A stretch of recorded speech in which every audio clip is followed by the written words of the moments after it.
Hey, welcome to SI Now. Today, we are dedicating our entire show to previewing the NBA Finals. Yes, get comfortable. If you're out there watching on Facebook Live, welcome to the show. Feel free to leave your comments and thoughts on what you're looking forward to the most as the first three-match in NBA history gets underway Thursday night. On today's show, we're going to compare the Cavaliers team to others that LeBron has taken to the finals, and Lee Jenkins will give his take on what yet another championship would mean in the LeBron-Michael Jordan debate. Start commenting. Plus, we'll head live to Oakland to see what fans are talking about before the finals tips off. But first, let me introduce our panel. He's an 11-year NBA veteran. He played with LeBron in Miami in 2014. He played for Greg Popovich. He's now the commissioner of the new Big Three League. Yes, you've heard of it. It gets underway on June 25th at Barclays Center. Roger Mason Jr. is here, along with our NBA writer, Rohan Nadkarni, our NBA analyst, Jordan Schultz. It's a full house, so let's get going. For the third straight year, obviously, Warriors and Cavs, but Golden State has never been this big of a finals favorite. Vegas has them at minus 255. Here's Kevin Love and Steve Kerr on the Cavs as underdogs. The whole underdog thing is funny to me because, yeah, at the end of the day, we are defending our title when we're trying to repeat, which is so hard to do. But, no, I mean, I think we will use it as fuel. We will use it as motivation. But as far as the idea of, like, playing into it, you know, it's tough for me to say that is the case. I mean, I don't feel like we're underdogs. They're the champions. Like, we're not. Like, I saw the quote from Kevin Love. Like, he said he was surprised. I'm surprised, too. Like, what the hell's everybody talking about? Like, are you kidding me? Like, they're a great team. They're the champs. We're trying to take what they took from us last year. This is so classic. Doesn't every team want to be the underdog? I mean, Roger, you'll know about this more than anyone, but should the Cavs be this much of an underdog? Any team that has LeBron James should not be an underdog. And let's not forget about the fact that these guys won a championship this past year. So I get it. You know, this is a super team in Golden State, but these guys, they're wearing the crown, and they shouldn't be this much underdogs. It seems a little bit odd. Okay, so Jordan, what's the one thing that the Cavs can do to try to gain the momentum and gain that top dog status back? I look at Kevin Love. I think he's just so big in this series. You know, he shot 48% from three in the playoffs. But the biggest thing for me, as we've talked about, is can Cleveland find a way, can Ty Lue find a way to hide him defensively when Golden State wants to go small? If he can, then they got a real shot in this series. We can talk about LeBron and Kyrie, but Kevin Love has to be great for the Cavs. Okay, so Rohan, besides hiding Kevin Love defensively, I mean, what are you going to do to try to stop this Warriors super team? So I think it's really interesting. I mean, last year Cleveland found a lot of success playing Tristan Thompson against the death lineup, right? Tristan switched out onto Steph. He did a pretty commendable job slowing Steph down. The issue is we don't know to what extent Curry was hurt last year, if that kind of played into him not being able to beat Tristan Thompson off the dribble. I will say Kevin Love, I mean, we talk about his defense a lot. He's going to be targeted in pick and rolls. Golden State doesn't run a ton of pick and rolls, but he will be targeted. I think he acquitted himself well defensively against Boston. I mean, Boston went small a lot, playing Kelly Olynyk at the 5, playing Jake Crowder at the 4, playing this kind of like 6'8", 6'10 type. So he got some experience against it. Obviously, Golden State's going to be another level than what Boston did. It's funny. I think Kevin Love is actually a pretty solid defensive player at times. It's just the one team that Cleveland needs him against the most. Golden State gives him the biggest challenge. So I do think Cleveland has a chance defensively. They've improved in the playoffs.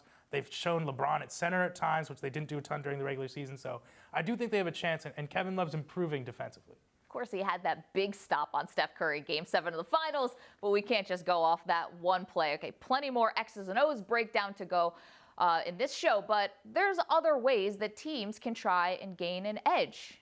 It's with a war of words. And with so much history between Cleveland and Golden State, there have been plenty of shots fired. Here's a look at who's been throwing shade. No, we won. They suck. Yeah.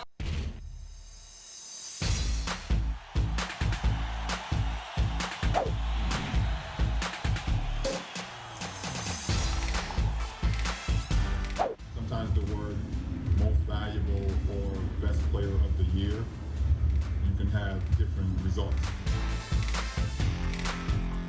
People's feelings get hurt even if they're called a bad word. I guess his feelings just got hurt.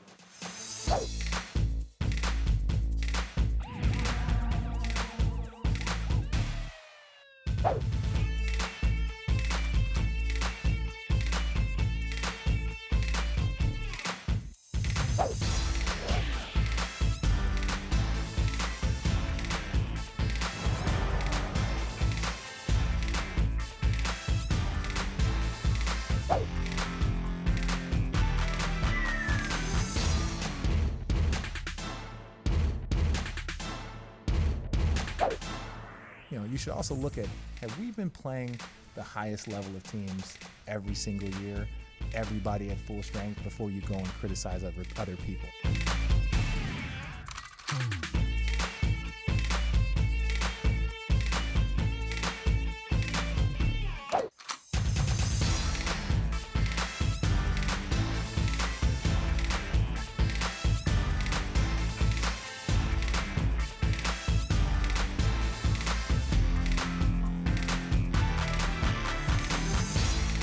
Going to be the first to dish out a little trash talk in this finals. But SI senior writer Lee Jenkins has not only broken some of the biggest stories in the NBA, like LeBron going back to Cleveland, he's also written extensively about the biggest stars in these finals. Yesterday, I caught up with Lee to get his thoughts on the LeBron-Michael Jordan debate, but also how the Warriors and Cavs matches up to the all-time great NBA rivalries.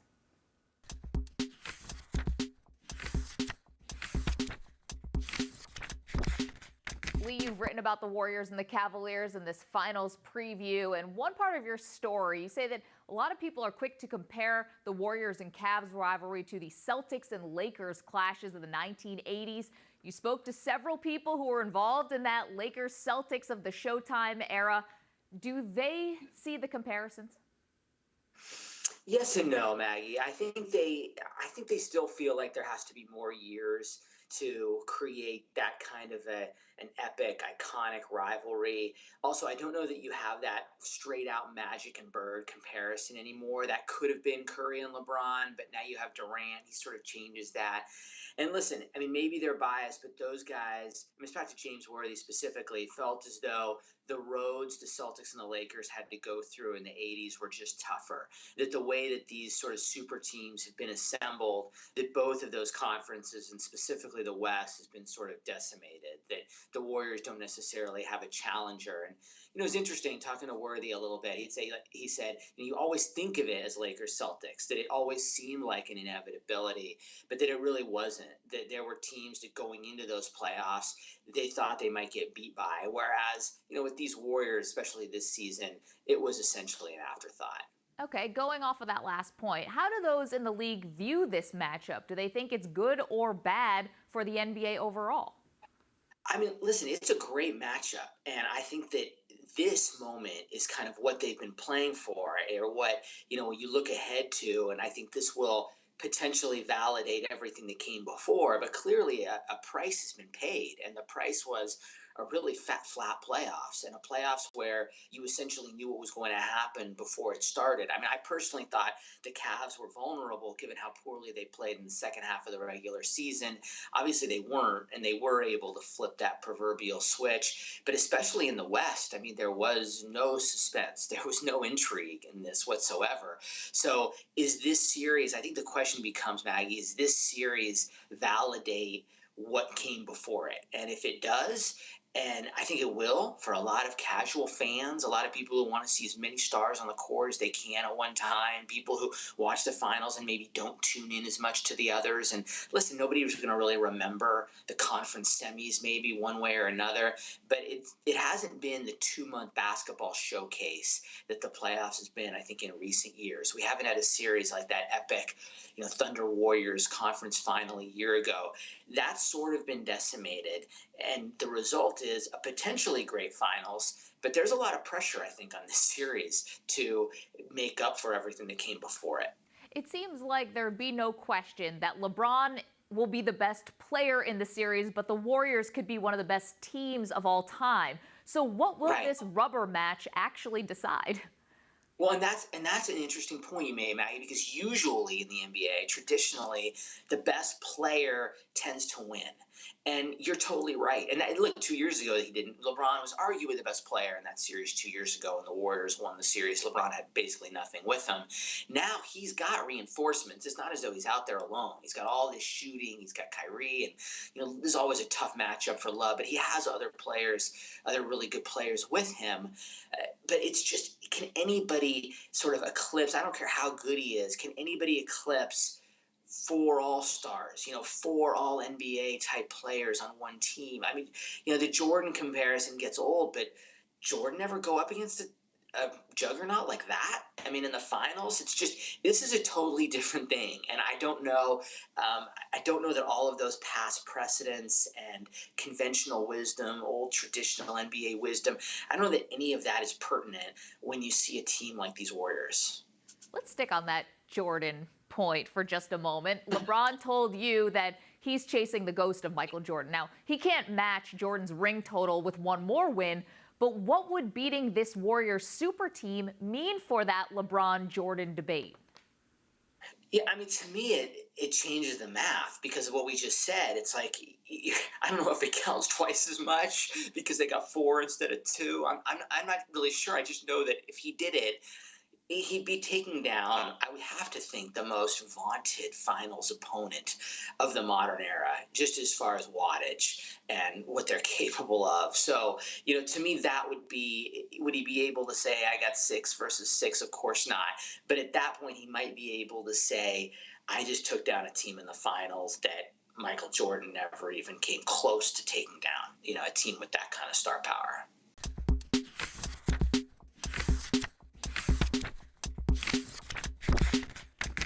That was Lee Jenkins. Here is LeBron James on facing this version of the Warriors. Where do you think this ranks in terms of the challenges you've been presented with having to play a team with those 4 guys? It's probably up there. I mean, it's up there. Obviously, I played against 4 Hall of Famers as well, too. With Manu, Kawhi, Tony, and Timmy D on the same team. And if you add Pop in there, that's 5 Hall of Famers. So it's going to be very challenging. Those guys are going to challenge me. They're going to challenge our ball club. So this is a high-powered team. Okay, back inside here with our panel, Roger Mason Jr., Rohan Nadkarni, and Jordan Schultz. Let's talk a little first about something that Lee Jenkins and I spoke about, which is this LeBron-Michael Jordan debate. From the players' perspective, Roger, what do the players think of this, and do they believe that LeBron has already pulled even with Mike? I don't know if they believe that he's pulled even. I can speak for myself. I played against Michael Jordan, an older Michael Jordan, but I played against him. I played against LeBron, and I think he's inching closer. If you look at one stat to me that just blows my mind, 7 straight finals appearances, and that's a guy who's put his team on his back and gotten to the ultimate game with a chance to win a championship. So I think the book is still unwritten on LeBron. I still think he can catch MJ personally, and I think if he goes to the finals. Forget winning. He's got to win a few more. But if he goes to the finals another 3 times and gets 10 straight, he's got to be the GOAT. Well, he already surpassed Jordan in terms of postseason scoring. We know he's just going to keep climbing up that list. You played with LeBron. Describe how he changes once the postseason or the finals begins. LeBron is just a special dude. And I think, he goes dark on social media. We all know that. But his mentality and the seriousness and the way he prepares for the playoffs and the finals is unmatched. Nothing like I've ever seen with any other teammates. And so that guy is unbelievable talent, and you can't count him out. Yeah. Roger, I got a quick science fiction question for you. If you had to pick a team between 5 Michael Jordans and 5 LeBron Jameses, they're playing 5-on-5. Or let's do 3-on-3. Let's do 3-on-3. In honor of the big 3. Nice job, yes. 3 LeBron Jameses against 3 Michael Jordans. Who are you picking? You know what? I'm picking 3 LeBron Jameses. He's 6'9", he's 265, versatile. He's a better passer than MJ was. MJ's a better scorer. He's probably can guard more positions than MJ could guard. So as far as versatility and all-around game, 3 LeBrons versus 3 MJs and 3-on-3, I'm going with LeBron. Okay. Glad we got to the bottom of that conversation. Jordan, who's going to guard LeBron James in this series? This is really interesting to me because it could be Draymond. It will be Draymond at times. But if you go back 2 years when, Golden State beat Cleveland. It was Iguodala who was the Finals MVP in 2015. It's because he guarded LeBron really well. Now, if you want to say we can put Iggy on him for 20 minutes a night, that allows Draymond to roam and help and get deflections, which he does really well. I also think at some point we'll see Kevin Durant on him. But for the most part, I believe Andre Iguodala, even though he hasn't been 100% healthy, I think he's the best option for Golden State to at least bother LeBron a little bit. Rohan, who's the most important non-LeBron player on the Cavaliers? So I think Jordan touched on this earlier, but I'd have to say Kevin Love, only because I think Kyrie has proven at this point, I think he's going to be a consistent performer in the playoffs. Kevin Love, when he was playing at his best as he was in the Eastern Conference Finals, I think Cleveland reaches another gear. I think Kevin has been great throughout these entire playoffs, even in that Toronto series. Just the gravity he has on offense where he's on the wing or in the corner, you have to respect his three-point shooting. Against Boston, he was also rebounding super well. So I think if he's able to stay on the court, I mean, last year he didn't have a good finals. He was averaging something like 7 points, 5 rebounds. He shot awful from three. If his three-point percentage goes up, if he's rebounding better, then he becomes a lot more playable in those small lineups. His defense becomes less of a factor because he's scoring more. So I think he's kind of their X factor. If he's playing, they've been calling him Minnesota Kevin. If he's playing at his peak, then the Cavs reach another level, and they need that level to compete with Golden State. I would say I agree Kevin Love is really important, but I think even if you've got a Kevin Love, LeBron, and Kyrie playing, you're going to need your bench. And I think the key to this series, to me, to beat this high-powered Warriors team is going to be the guys like J.R. Smith and Shumpert and some of the guys coming off the bench bringing an extra punch to the game. Like we saw last year maybe with the Channing Frye, spread the floor, shoot the ball well, just bother them, give them something else to think about. Well, this is the reason why they bring in a Kyle Korver and a Darren Williams, someone he actually is making a finals debut. But these are guys who obviously have a ton of experience and can shoot well from the outside. For LeBron James, of course, playing alongside two other stars is nothing new. You experienced that in Miami. But how does this version of the Big Three, a different kind of Big Three, compared to the one he teamed up with in Miami? Take a look at this. Big Three all over the LeBron place. James is a singular talent, but the King had to join one Big Three to claim the throne, and another to bring it back to the land. So which of his two threesomes is better? The Heatles on average won more games than the Cavs, but let's break it down one-on-one. Looking at second fiddles, Kyrie Irving and Dwayne Wade put up strikingly similar numbers. The advanced metrics, however, tell a different story. Want to talk big man? Kevin Love has recorded slightly better counting stats, while Chris Bosh has the edge in efficiency. Braun vs. Braun, though, is no contest. That matchup favors the Miami version almost across the board, especially adjusting for pace. Sorry, Cleveland, the numbers don't lie. But the story isn't set in stone. The Cavs' Big Three are coming off their best year ever. They're only getting better, and they might be on the cusp of their second title, which would match LeBron's haul from down south.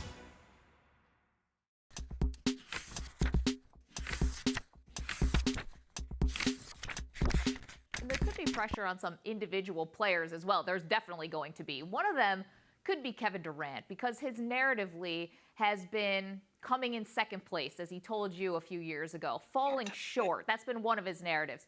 If he wins a title, how does Durant's story change? I don't know. I don't even know that there's that much. There's pressure on him to win. And of course, if they lost a game at Oracle, like one of those first two games, he would definitely feel a kind of pressure, I think, that he hasn't necessarily felt before. But when you play with three other guys of that caliber, the pressure game to game, I don't think is so great. I mean, he could have a fine series, just a solid series, and they'll win the championship. Or they could very easily win the championship if other guys have a solid series as well. So that's where he sort of changed the math a little bit by playing there, is he doesn't have to be superhuman. It won't take an incredible effort. It'll just take a solid effort by those four guys. If he does win the championship, I think, then it becomes a little like LeBron in Miami, where we start to wonder, how many can this team get? To me, it becomes more about the team and the monolith of the Warriors and how great they are. Are we looking at one of the best teams ever? Will it mean that he is, has ascended above LeBron James and is the best player in the NBA? To me, that'll be tough to say, just because that team is so loaded.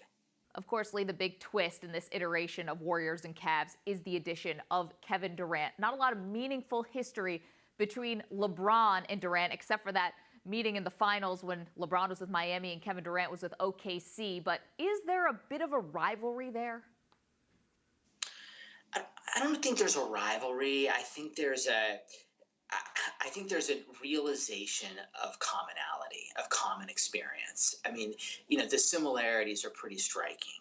And the fact that as LeBron went to Miami to sort of find his championship pedigree, Durant's doing the same thing with Golden State. They play the same position, so they do get locked up one-on-one.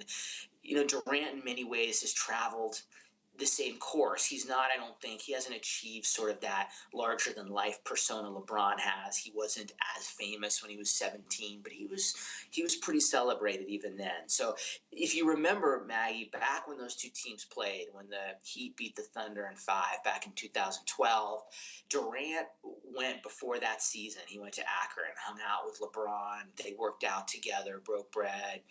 That hasn't happened since. It's not as though I don't think they are close friends or anything, but I do think there's a respect, and I think there's a feeling like for Durant, like LeBron was going to be that last hurdle. It was going to be the one that was going to be the toughest to get over, to clear. I think LeBron's something like 18-5 career against Durant, and obviously had the finals win in 12 when the Thunder was still such a young team.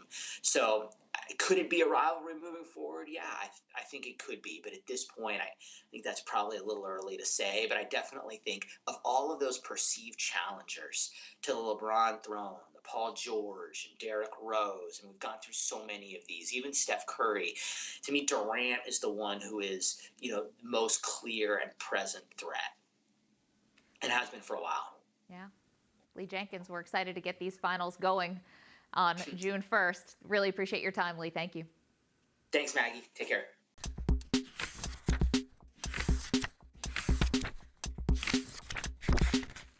All right, let's keep talking about Kevin Durant. He's been great in these playoffs, and for his performance so far, we've made him our adrenaline performer. It's presented by Toyota. Let's go places.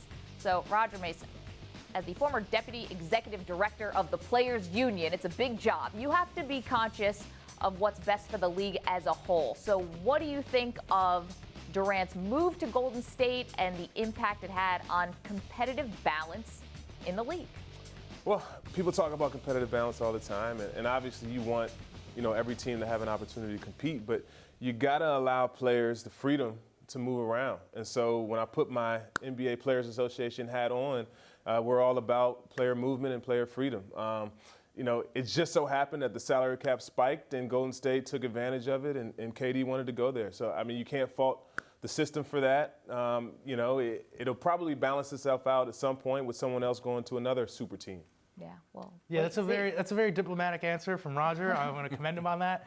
I agree. Obviously, KD has the freedom, and I'm not saying that he shouldn't have had that choice. I think it's great for the league. I want more player movement. I want more free agency. This one instance, I think we all loved that Thunder Warriors series last year, and it would have been great to see that for years to come. So it's just a little sad that it, maybe feels like only one team in each conference has a shot, and I think that's what people are upset about. Maybe tip the scales just a little bit too much, but as you say, I think it could balance itself out. I think we're expecting to see a lot of player movement this summer. Maybe it happens with Chris Paul and maybe some others. There's rumors about Klay Thompson. We'll get to all of that once the finals is over. Let's keep talking about what we're going to see here tipping off June 1st. Let's talk about players who have a lot to gain or lose in this finals. Jordan, who has the most to gain and most to lose in your opinion? For me, this is really easy. It's Kevin Durant, most to gain. There's 7 All-Stars in this finals. He's the only one without a championship. And he comes to Golden State. People said he's a ring chaser. I disagree with that. But if he doesn't play well, or if Golden State loses, he's going to be the scapegoat. And I don't know if that's fair, but that's the reality of the situation for him. So for me, it's Kevin Durant. I would agree with Kevin Durant. I'll just say that, he's such a great player, and there's times with the Warriors where he almost blends in too much. With OKC, it largely was a function of their offense. He was isolated a lot. He gets the ball and he gets to decide what to do. I think it's great that he plays within the team concept at Golden State. They're a lot of fun to watch when they're all clicking. But you do kind of miss those Kevin Durant moments where he just kind of unleashes on this personal scoring rage or whatever it is. So I do think that he is the most to gain or lose. It's going to be a referendum on his decision whatever happens in these finals. But I don't think the Warriors can simply win. I think they have to win with him playing really well. Okay. Yeah, I look at it a little differently. I think the most to gain, I say LeBron James. Look, this is a super team like we've never seen in Golden State. And this man, what he did last year was ridiculous. And if he does it again and wills Cleveland to another championship, now you're talking about him as a potential GOAT. And I just think it elevates everything about LeBron James. Most to lose, for sure, it's Kevin Durant. Yeah. Right? He joins his team. They've already won a championship with most of the key core players there. If they lose, everyone's looking at him. We are 25 minutes into this finals preview. We have barely talked about a two-time MVP in finally. Steph Curry. Okay, so what's the expectation for Curry in this finals? Just like when we went into the playoffs, there was a sense of like LeBron was like, hey, what about me? You know, because everybody's talking about everybody else. It seemed like LeBron was forgotten about, wasn't even in the top 3 MVP. Curry, for me, in the playoffs has taken that as well because nobody's talked about him.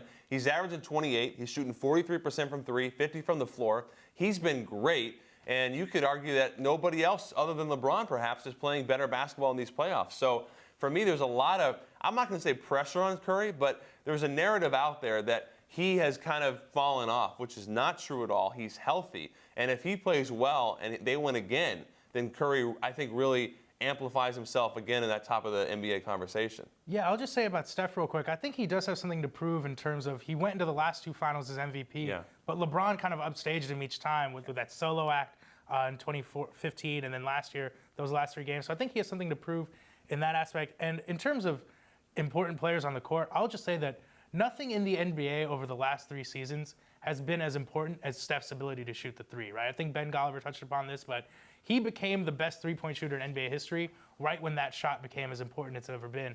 And there's just no guarding him when he's hitting from outside. Roger, I want to get your take on a little bit different angle from Steph Curry, and that is maybe this under the surface sort of simmering narrative that there's some perhaps resentment or jealousy amongst other NBA players of Steph. His popularity, the fact that he was the first unanimous MVP, which other people think LeBron maybe should have gotten in years past, or maybe Shaquille O'Neal and others. But is there something there? Do the players, not all of them, but do players outside of Golden State maybe view him a little bit differently? You know, it's funny you say that. I remember a couple years back when we had our Players Awards at the Players Association, and the players actually voted James Harden as an MVP over Steph Curry. So there is a little bit of, I wouldn't call it jealousy, but question marks to whether Steph is really the most valuable player in the NBA. The way I look at it, his numbers don't lie. The guy has been phenomenal over the last 3 years and what he's done. So I don't think there's an argument that you really can make about how great he is. What's interesting about this Cleveland Cavaliers series is Kyrie Irving and the matchup with him. And I think there's just something about Kyrie. He gets the best of Steph. And I think this year in the series, I think, you know, a lot of what happens as far as who wins this game will be predicated on that matchup. How many times are we going to see the shot over and over and over again throughout this to Roger's point, sorry to jump, there's not a better, I don't think, one-on-one point guard. You know, Kyrie's a phenomenal creator, and he bothers Curry a lot, and I think that's a big point, no question. He's a big guard. Yeah. I mean, Kyrie's 6'2", 6'3", solid, and he plays Steph probably better than anybody in the NBA because he puts pressure on him defensively. Yeah.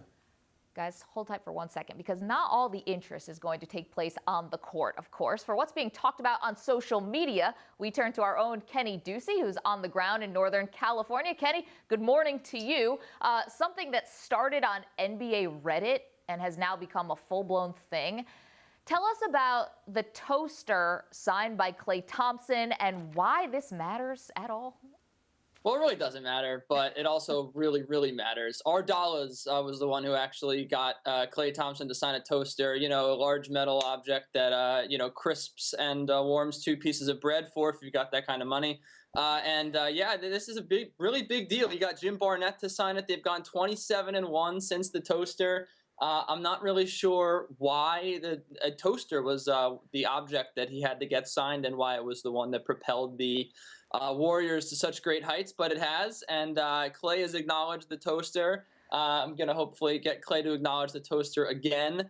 And, you know, he looked very confused, as you can see here, when he was the one penning the toaster. So, yeah, I have no idea, but it's a really big thing. All the Warriors fans every day on Reddit, when they win, they post praise be the toaster, and they all just go crazy. I don't know. This is a really weird fan base, but everyone's got something, right?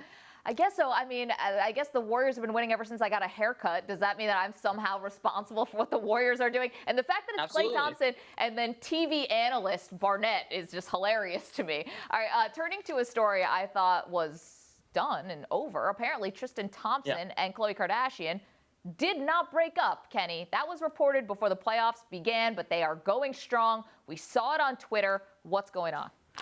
Well, you want to talk about curses and superstitions. I mean, there are dueling curses in these finals. This is a big storyline because we've got, of course, Stephen A. Smith has picked the finals 7 years wrong in a row, or wrong 7 years in a row, and he picked the Warriors. But then, of course, everyone thinks Khloe Kardashian curses NBA players. We saw Rashad McCants come out and say that he ended his career.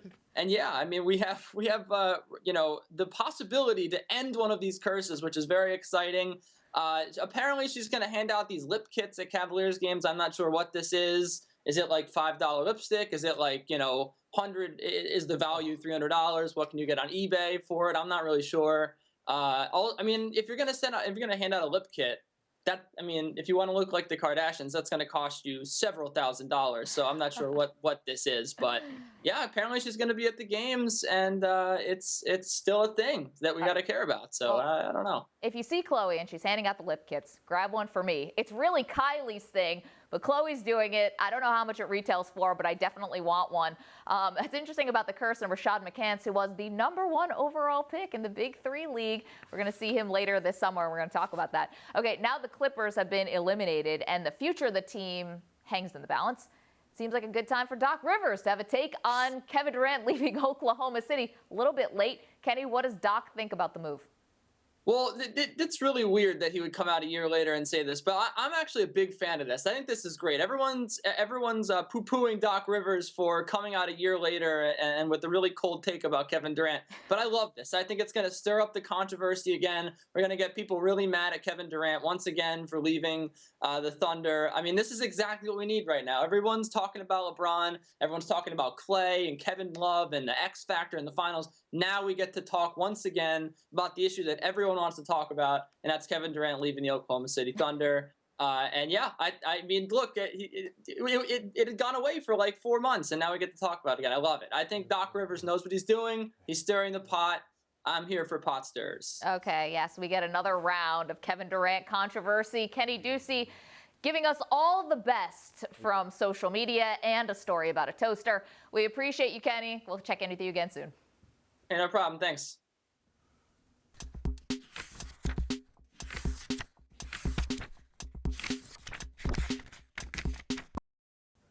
Okay, it's time for the shot clock. Rohan and Jordan will each have 24 seconds to answer each of my questions. Now, we're looking at who has the advantage in a few key finals matchups. And let's start with coaching. Of course, Steve Kerr still sidelined with lingering back issues, although he's around the team. So, Jordan, between Ty Lue and this combination of Steve Kerr and Mike Brown, who has the edge? You have 24 seconds on the clock. Make your case. Give me the former Cornhusker, Ty Lue. I mean, Mike Brown has done about as good a job as you would expect from Mike Brown. Nothing great. He's been okay. I think with Ty Lue, you start to think about what he's done with Kevin Love, finding ways to cover him up defensively. He's been great in terms of getting him involved in the three-point line. I also think with Kyle Korver, he's found a great role for him, and then obviously giving the keys to LeBron. I think Ty Lue has done a wonderful job for the Cavs. All right, Ty Lue, Rohan. I think you're sleeping on our guy Mike Brown a little bit. First of all, I mean, I think he's been, inundated in that Warriors culture for a whole season. He's done a really good job of kind of melding his style with the style that Steve Kerr wants to play. And having said that, I mean, Steve Kerr is still around the team, and he led practice the other day. He's in the locker room at halftime. I think that combination is great. You're looking at two guys who have finals experience. And the revenge factor with Mike Brown, the Cavs are still paying him. I think that's a big advantage in his favor. Cavs are still paying him. Not to coach them. No, but it's Dan Gilbert then have to swallow that one pretty badly. Yeah. Okay, let's move on. For total offense, Rohan, which team has the edge? You have 24 seconds on the clock. State your case. All right, so Cleveland has the best offense in the playoffs so far, but I mean, offensively, you got to give the edge to the Warriors. You look at the individual collection of talent they have. They're playing outstanding right now, and you still haven't seen Klay Thompson go off. You've had a couple games where Curry and Durant have been great together, not necessarily the entire playoffs. I think what it comes down to is the Warriors' ceiling is much higher than the Cavs on offense, so I got to give Golden State the advantage. Okay, so Golden State gets your advantage on offense. Jordan, you have 24 seconds for a rebuttal. Yeah, I agree. I don't want to agree, but I think Rohan's right on the money. I mean, Golden State, you mentioned Clay. He's really struggled from an offensive standpoint, and yet they're averaging second most points in the playoffs. I think with Golden State with the three-point line, that's the big difference. Cleveland shoots nearly 40% of their attempts from three. Golden State, though, from an efficiency standpoint, through the roof. Also, Steph Curry, we're talking so much about LeBron. He's averaging 29 at 50% shooting. It's only a matter of time before he has a 45-point game. Okay, so you guys both like the Cavs. You know, a note about both of these teams. The only two teams in NBA history who have scored at least 100 points through their first 12 postseason games. It's never been done before. All right, if we talked about the offense, we should talk about defense. Jordan, you have 24 seconds. Who has the edge defensively? Go. See, this is the big difference in the series. We can talk about offense, but defense is where Golden State really cements itself. Since the All-Star break, the Cavs have the second worst defense in the NBA. That says a lot. Golden State's been great. We know that they will lock you down. It's not just the individual defense, it's the versatility to put Draymond Green at the 5, bring in Andre Iguodala. I love what Golden State does defensively. Also, from a health perspective, to me, it's superior on that end of the floor. Yeah. Golden State has been an awesome defensive team. Rohan, you have 24 seconds. I can't argue with anything Jordan just said, but let me make a case for the Cavs defense. They've improved a lot in the playoffs. I mean, they played some good offenses. You know, the Pacers won a great offense. They had a great scorer in Paul George. Toronto was a top 5 offense during the regular season. Boston had one of the best scorers in the league, Isaiah Thomas. The Cavs have shown a lot of improvement. Their defensive rating was 22nd in the league during the regular season. It's second in the playoffs, they're second in the NBA in the playoffs. Their improvement, it would have been good for 8th. Their current defensive rating, I think it's around 105. Yeah.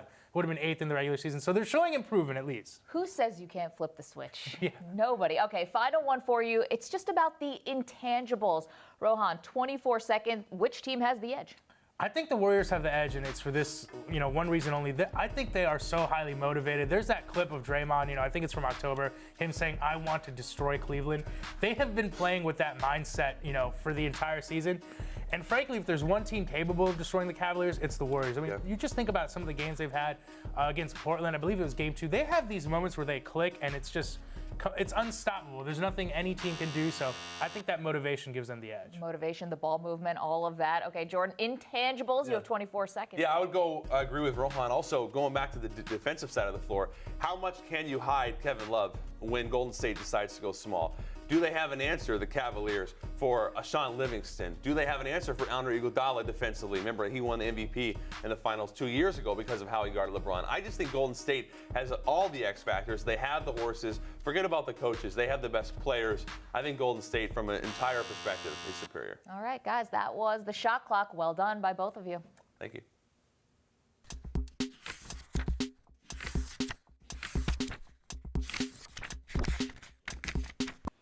Okay, it's prediction time. We're going to need you guys to tell us who's going to win the finals, how many games. Jordan Schultz, start us off. Warriors in 6. I don't think Cleveland has the horses. I don't think they guard well enough. Rohan mentioned they've been better, but they were second worst in the NBA, as we discussed earlier, in defensive efficiency from the All-Star break on. That's the biggest difference. Golden State scores at an incredible clip, but Golden State also was top 3 in the NBA defensive efficiency.